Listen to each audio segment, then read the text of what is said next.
Hey everyone, it's bunnhop. There's just so much that Ragnarok Origin has to offer, so we're back with another list. Here are 15 more things you'll absolutely enjoy when this new mobile game finally comes out in the North American region, and sometime in the future when it comes out in Southeast Asia. Before we get started, be sure to like, subscribe, and click on the bell notification icon below to be notified whenever we post about the latest Ragnarok Origin news and updates. Now, let's head on over to our list of 15 more things you need to know before playing Ragnarok Origin. Number 1. Daily Quests.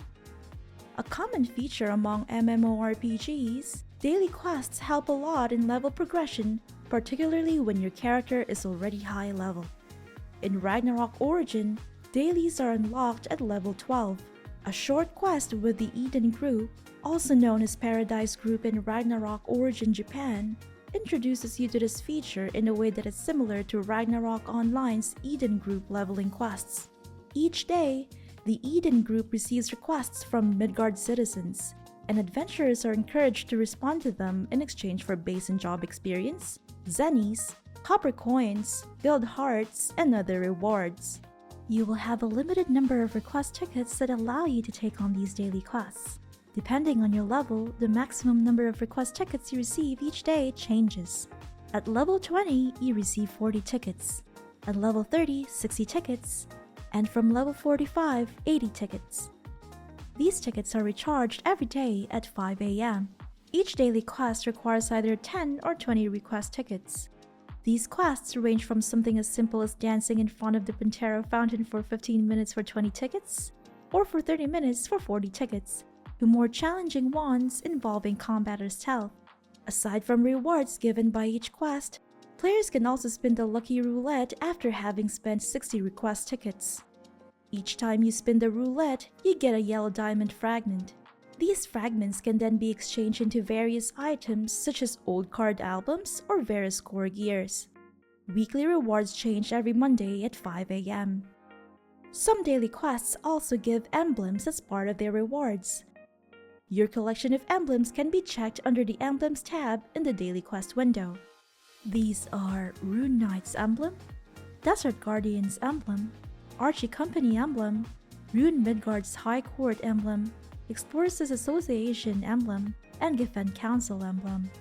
Once you have accumulated 5 different emblems, you can join the weekly event called Theme Party, which is available on Japanese Ragnarok Origin servers on Mondays at 8 PM. Some dailies also allow you to claim the rewards without actually spending time and effort completing them.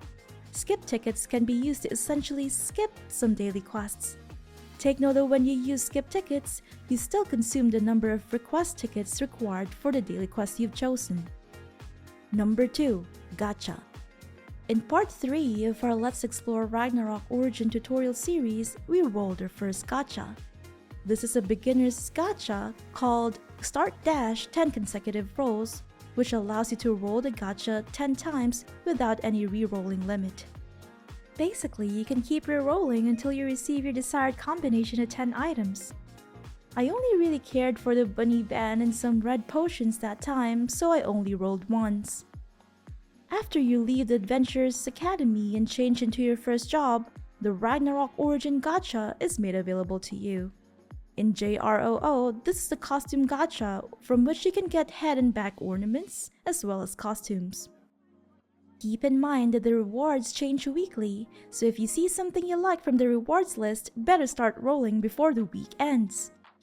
In JROO, each roll requires either 1 gacha ticket or 120 catnips. Evidently, a 10 consecutive roll requires 10 gacha tickets or 1,200 catnips.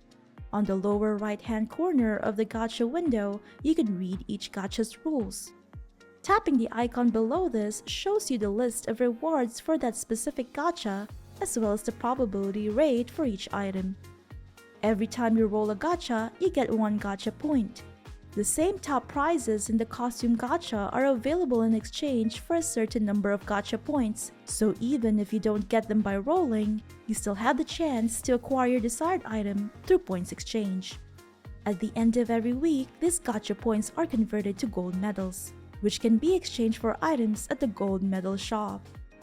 Aside from the costume gacha, card gacha, advanced card gacha, Veriscore gear gacha, and advanced Veriscore gear gacha are also available at later levels. Number 3.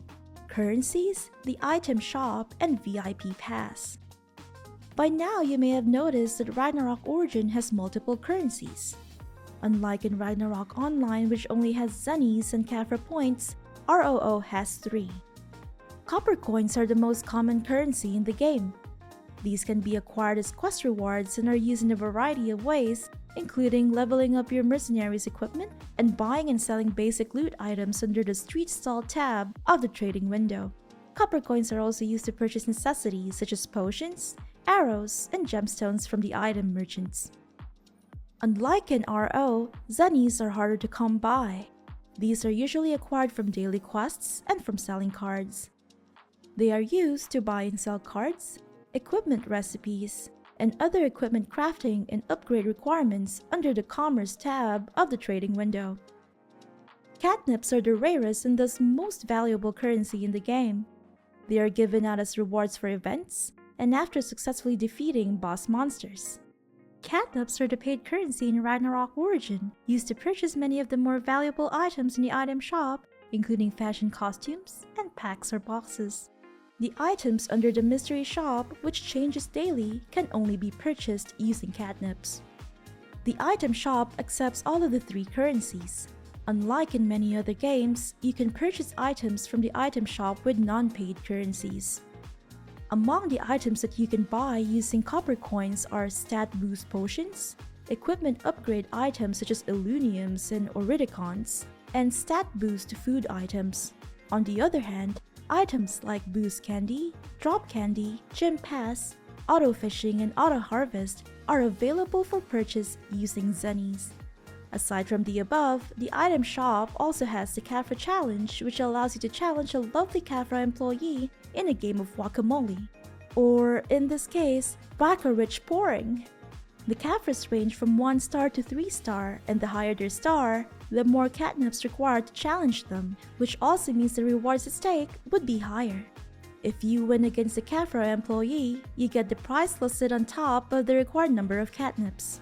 It is also in the item shop where you can find the option to purchase catnips using real money. The current cheapest option is 120 Japanese yen, or approximately $1, for 40 catnips. The most expensive option is 10,000 Japanese yen, or approximately $91 for 3,700 catnips. VIP passes are also available in the item shop. They are currently sold for 980 yen, or approximately $9 and include benefits such as bigger Kafra storage, experience boost for daily quests, higher bonus EXP carried on to the following day under combat time, and an additional 5 times of same spot respawn, or the ability to respawn on the same spot where your character died each day. Number 4. Trading and Auction. Like in Ragnarok M, ROO also has the item auction feature, which allows players to buy and sell items. In JROO, this is called the transaction or trading window. Under this, there are 3 tabs. Commerce. This is a server-regulated shop where you can buy and sell items at server-regulated prices in Zennies. Valuable items such as cards, equipment recipes, equipment crafting and upgrade necessities, various core gears, and mercenary trait scrolls are available. When you sell an item here, it is automatically considered sold and you immediately obtain the Zennies owed to you. Street Stall. This is where players can buy and sell items using copper coins. Basic loot items such as empty bottles, jalapees, and clovers are found under this tab. Unlike in Commerce, you can either choose to sell the item for the suggested price, sell it at a discount, or charge higher in increments of 10% up to 50%. Auction. Much like in real life, players can auction off their valuable items here. Sellers can place a starting bid amount in Zennies, as well as their ideal buyout amount. Cards and rare hair ornament recipes can be found here. Because there is no one-on-one trading in ROO, unlike in Ragnarok Online, this is probably going to be one of your most used features in the game. Number 5. Closet fashion points and ranking. Not only can you dress your character up in the closet window, you also earn fashion points every time you store a new head ornament, face ornament, mouth ornament, back ornament, or costume. On the upper left-hand corner of the closet window is your fashion level. Your fashion level increases upon acquiring enough fashion points. You gained fashion rewards at each level, which range from ingredients for other ornaments or costumes to a few ornaments and costumes themselves. Aside from this, you also gain stat bonuses. The second tab shows the ranking for characters with the most number of fashion points. Are you going to try and aim to be in the top 10 of Rune Midgard's most fashionable? Number 6. Guide quests and combat challenges. When you join the Eden group on your arrival at Printera as part of Chapter 1 of the main story arc, you will receive guide quests every time you reach a certain level. These are short tutorial quests meant to introduce beginners to certain features such as daily quests, equipment crafting, equipment upgrade, and the mercenary system. There are also guide quests for your first events, including an introduction to monster subjugation and Yggdrasil defense. Combat challenges, on the other hand, are available to test your combat abilities. Visit the Eden Group headquarters in the northwestern corner of Printera and speak with the NPC to do your first job-specific challenge. These are completely voluntary, so if you're not very much into testing your mettle, you can simply choose to ignore them. I did. Number 7. Special quests. As you may have noticed on the left corner of your screen, there are 3 tabs. Quest, which shows story, sub-story, adventure, and guide quests. Challenge, which is hunting, dungeon, and job-specific combat challenges. And special quests. Special quests are those that you find by chance while exploring the beautiful world of Ragnarok Origin. The first special quest you find is about pouring elves. This serves as your introduction to the fun hobby of researching pouring elves that reside all over Midgard. Think of it as Pokemon, Ragnarok style. The difference is that you can't actually catch these cute, cuddly, and colorful pourings, nor can you train or make them battle it out with other pourings. But you get rewards the first, third, fifth, and 9th time you spot the same type of pouring. Another interesting special quest is called Theory of Monster Evolution, which you obtain by talking to a strange boy somewhere in Mount Mjolnir. He asks you a few questions about Ragnarok monsters, which triggered my trauma from all the tricky Q&As in Ragnarok Online's job change quests. And if you get them all right, he'll tell you about his theory regarding monster evolution. For instance, a picky egg becomes picky, which then evolves into Peko Peko. If you're in search of special quests, simply take your time to explore towns, fields, and dungeons, and you're bound to find some. If a dialogue pops up in the middle of your screen while walking, that indicates you've passed by an NPC that gives the special quests. Number 8. Party and Guild Systems. As with other games in the Ragnarok franchise, Ragnarok Origin also has parties and guilds.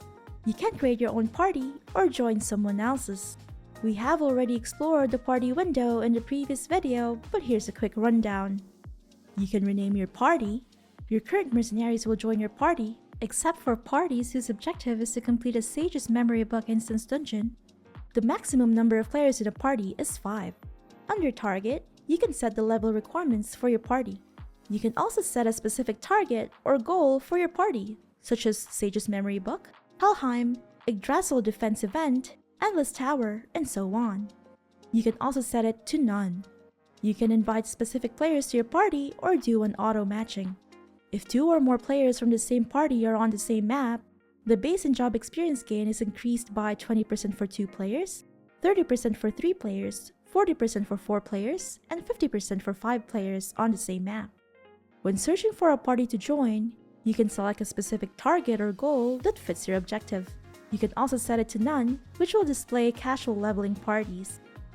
Guilds are introduced at around level 18 through an Eden group quest. You can either make or join a guild. Guild masters can choose whether or not to automatically accept guild applications.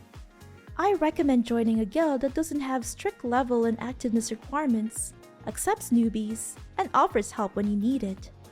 Currently, the nostalgic War of Imperium, or WoW, is not yet available in JROO, although it is playable in the Korean Ragnarok Origin. However, other fun guild events and activities can still be enjoyed by you and your guildmates. One of these is Guild Match, which is basically a Colosseum-type battle between guilds. Another one is Guild Hunting, which is reminiscent of guild dungeons in Ragnarok Online. I think the most fun guild event is Guild Assembly, which has a fun and casual atmosphere and includes a cooking challenge. Number 9. Item Merchants. I don't know if I just missed a tutorial for this, but I was really surprised when at around level 50 I had used up all of my red and blue potions. I didn't know where to buy them until I remembered that I came across an item merchant outside Pantera's South Gate. I was so glad that I could stock up on potions. I bought white potions this time, and elemental arrows as well. Item merchants such as Sophia at Pantera South Gate and Nanalie in Pantera sell indispensable items for adventuring. These include potions, old mercenary books for leveling up your mercenaries, fly wings and butterfly wings, gemstones, and a variety of elemental arrows. Item merchants can be found in every town, as well as in some fields. Don't forget to buy your essentials before you set out on your next adventure. By the way, you can also sell items to these merchants in exchange for copper coins. Number 10. Sage's Memory Books and Helheim. If you're into forming a team and taking on the biggest and the baddest, this one's for you. Sage's Memory Books are instance group dungeons that are unlocked at level 27 after finishing an adventure quest where you meet the renowned Sage Varmint for the first time. There are a total of 8 Sage's Memory Books or Sage's Memoirs, each of which is unlocked after reaching a certain level. The Grotesque North Forest is unlocked at level 30, Pantera Underground Sewers at level 40, Drake's Ghost Ship at level 50, Gefen's Underground Dungeon at level 60, Antline's Burrow at level 65, Pyramid's Great Adventure at level 70, Thanatos' Battle at level 75, and Chaotic Shackles at level 80. Visit the Sage's Chambers located in the southwest corner of Pantera directly south of the West Gate. Go up the winding staircase and interact with the floating tomes. Tapping a memory book shows the boss found in that instance dungeon along with its description and rewards for completing the dungeon. Since these are group dungeons, you cannot go alone. It's best to go with 4 other players and form a party with the following roles: a tank, a healer, and 3 damage dealers. Each of the memory books presents an event in the Sage's life that you and your party mates can experience yourselves. Expect some NPC dialogues, along with a few puzzles depending on the memory book you've chosen. Helheim is an optional solo or group instance dungeon that you can complete to obtain equipment recipes or blueprints. In JROO, there are 3 modes: Solo, Normal, and Hard. Hard mode gives the best and the rarest equipment recipes, but is recommended to be tackled by a high-level team. Each day, the Helheim dungeon changes. These are randomly chosen from one of the Sage's Memory Book dungeons, so it's best to familiarize yourself with the layout of each of the memory books first before you decide to try a Helheim dungeon out. Helheim dungeons can be completed twice a day and 8 times a week. Number 11. Events: Monster Subjugation, Yggdrasil Defense, and Endless Tower. A great variety of exciting events are also available to Ragnarok Origin players. Tapping on the events icon shows you all the available events that you can participate in. Aside from those that are only available on specific days such as Guild Assembly on Tuesdays or Yggdrasil Defense's pair mode on Sundays, there are also some that players can do regardless of the day of the week. The most popular of these is Monster Subjugation. Also called Freya's Blessing, this allows players to gain an additional 60 minutes of combat time per day after they've fully spent their allotted 120-minute daily combat time or battle stamina. Activating this increases your item drop rate, but you will no longer gain base and job EXP. Unused Freya's Blessing carries on to the following day until it reaches the 7th day, and you have a total of 420 minutes of Blessing to spend. At level 42, Yggdrasil Defense is unlocked by doing a short quest. This event can be completed in solo mode once a day and twice per week, while the pair mode for a 2-player party is available on Sundays in JROO. Before entering the instance, you can choose 2 Yggdrasil's blessings, one offensive and the other defensive. One example of an offensive blessing is Summon Meteorite, which gives you a chance to automatically summon a meteorite on the target area whenever you're receiving damage. Hard Skin is a defensive blessing, which summons a shield around yourself every 30 seconds. The goal of this event is straightforward: defend the Yggdrasil tree from attacking enemies. In order to help you with this, you can summon up to 4 hero spirits. You can summon one after gathering enough magical power, which is gained over time and from defeating enemies. Once summoned, you can save up magical power to level each of your spirit allies. Try to defeat as many of the monster hordes as you can so you can earn weekly bonus rewards. The famed Endless Tower group dungeon from Ragnarok Online can be unlocked in ROO upon reaching level 55. In Ragnarok Origin, you can do it solo or with a party. It starts with weaker enemies such as Porings and Rockers, and increases in difficulty with each level. Every 5 levels, a boss monster appears. Your progress is logged on every floor that ends in 1, 5, 6, and 0, so you can always come back where you left off as long as your progress was recorded. You can get a set of rewards the first time you complete Force 5, 10, 15, 20, 25, 30, 35, and 40. Number 12. Collectibles and Picture Books. Ragnarok Origin is every completionist's dream, or nightmare. That depends on whether you're an optimist or a pessimist. This is because of the great variety of things you might want to collect in the game. Set your goal, be it to be the best pouring researcher or to reach every milestone in your adventure notebook. There's always something to achieve. We have already mentioned the special quest that opens up the world of pouring research, but that's not the only thing you might want to set your sights on. Checking your notebook's window, you will find the following. The adventure notebook logs every milestone you reach as an adventurer. Everything from the basics of receiving your first quest and getting your first mercenary, to more advanced goals like defeating your first MVP and your first Endless Tower run can be found here. Every time you reach a milestone, you unlock one of the boxes and receive a reward. The adventure notebook becomes available as soon as you reach your first achievement, accessing your closet. Later categories become available at levels 30, 40, 50, and 55. The Equipment Picture Book is your equipment codex that shows all the available weapons and armor in the game, sorted by level, and can be further sorted by job class. For instance, it lists all gears that can be equipped by an archer class that's between levels 50 and 59. Tapping on an equipment shows its type, whether it's a weapon, shoes, accessory, or something else, level requirement, and how many equipment slots it fills. Both, for example, fill 2 equipment slots. It also shows stat bonuses, the build it's recommended for, and the required items to craft that particular piece of equipment. The Boss Strategy book shows both field MVPs, which are all well-loved or well-hated boss monsters from Ragnarok Online such as Angeling and Baphomet, as well as boss monsters from Sage's memory box.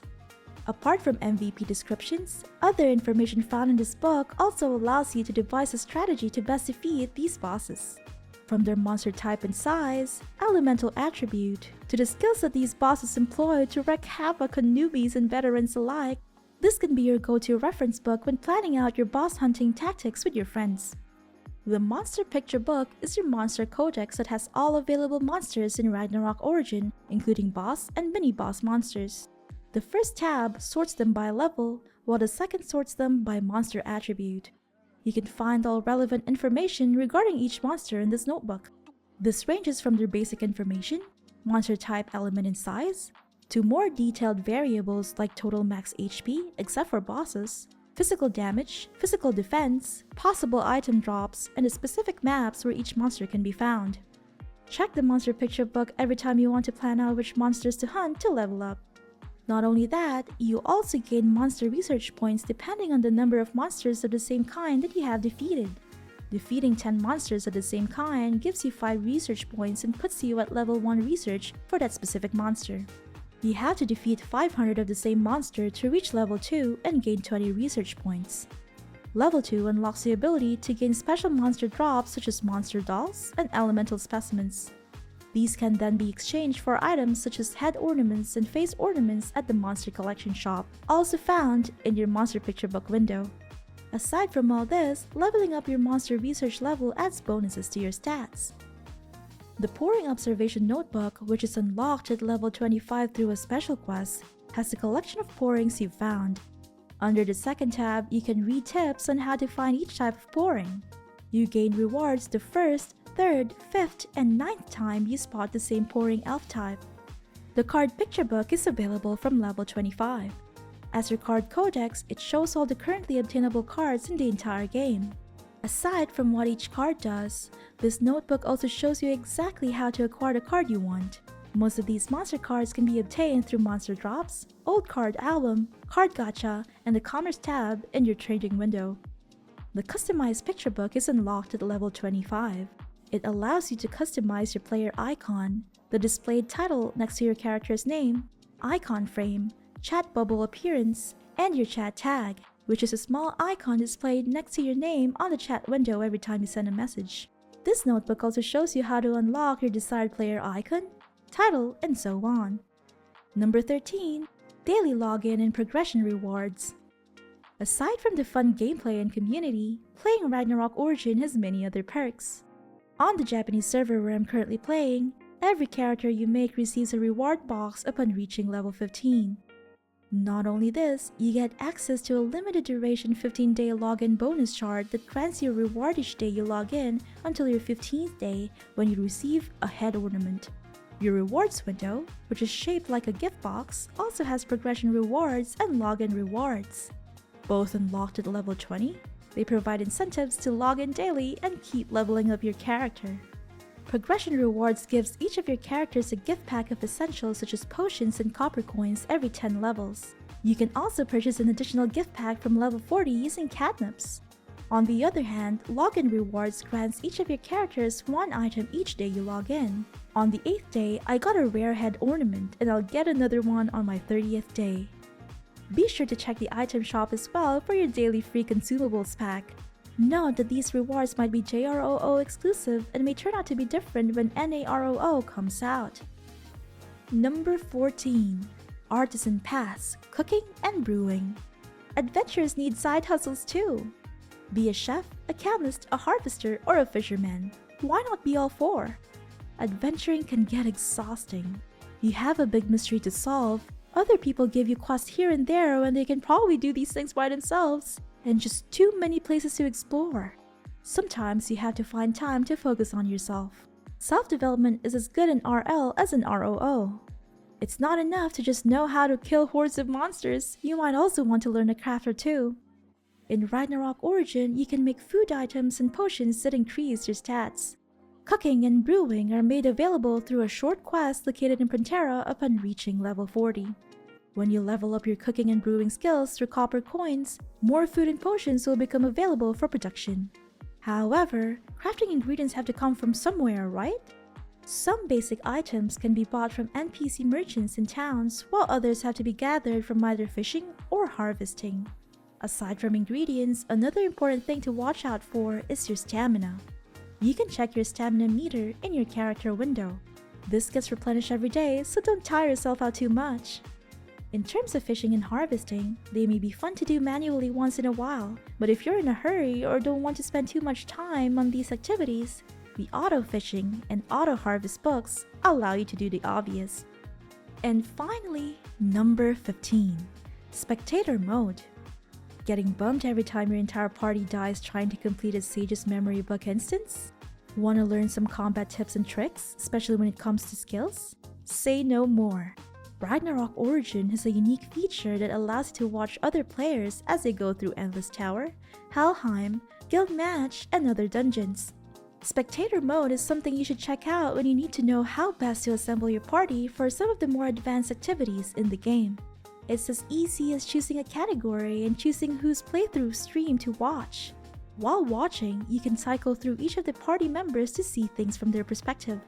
Like on YouTube or Nico Nico, you can hit the like button to let the streamer know that you like their broadcast. Under the Personal tab, you can see your viewing history, as well as the streams you liked. Keep in mind that in Spectator Mode, you are watching parties that are currently doing an event or an instance. These are not pre-recorded videos, they're real time. So unfortunately, you cannot rewatch the playthrough. Which one of these 15 things are you most interested in? Is there anything we missed and you'd like us to talk about? Let us know in the comments section below. Again, don't forget to like, subscribe, and click on the bell notification icon below to get notified whenever we upload a new video every week. We hope to see you all on Ragnarok Origin NA's closed beta test and finally on its release day. Thank you so much for watching and see you on the next video.